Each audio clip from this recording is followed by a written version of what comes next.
हेमंत सोरेन के दिल्ली आवास पर पहुंची ईडी। हेमंत सोरेन के आवास पर अचानक पहुंची ईडी, नहीं मिले सीएम। जमीन घोटाले से जुड़ी मनी लॉन्ड्रिंग केस में पूछताछ करने के लिए प्रवर्तन निदेशालय की एक टीम राजधानी दिल्ली स्थित हेमंत सोरेन के आवास पर पहुंची है। हेमंत सोरेन राजधानी दिल्ली के शांति निकेतन स्थित अपने आवास पर है और ईडी उनसे पूछताछ करना चाहती है। सूत्रों की माने तो इस मामले में उनकी गिरफ्तारी भी हो सकती है। उनके आवास के बाहर और अंदर बड़ी संख्या में सुरक्षा कर्मी तैनात किए गए हैं। 9वां समन किया था जारी।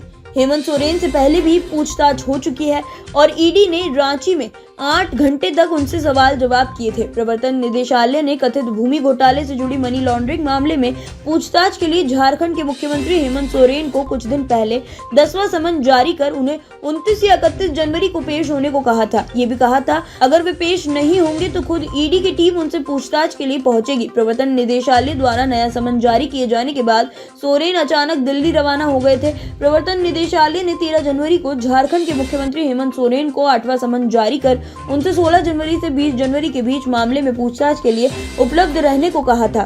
इससे पहले वे 7वें समन पर ईडी के सामने पेश नहीं हुए थे।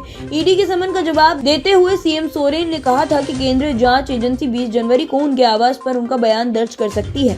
झारखंड भूमि घोटाले का पूरा केस क्या है?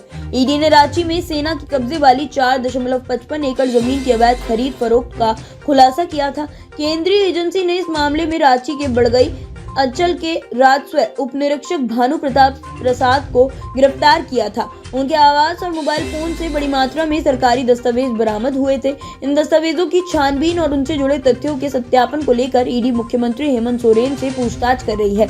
ईडी ने प्रताप बागची, विष्णु कुमार अग्रवाल, भानु प्रताप प्रसाद और अन्य के खिलाफ झारखंड पुलिस और पश्चिम बंगाल पुलिस द्वारा दर्ज की गई एफआईआर के आधार पर धन शोधन अधिनियम की धाराओं के तहत केस दर्ज करके 3 भूमि घोटालों की जाँच शुरू की थी। इस मामले में जाँच आगे बढ़ने पर ईडी अब तक 14 आरोपियों को गिरफ्तार कर चुकी है। जाँच में पता चला कि आरोपियों ने सरकारी अधिकारियों के साथ सांठगांठ करके भू माफियाओं के पक्ष में फर्जी तरीके से इन भूखंडों का हस्तांतरण किया था।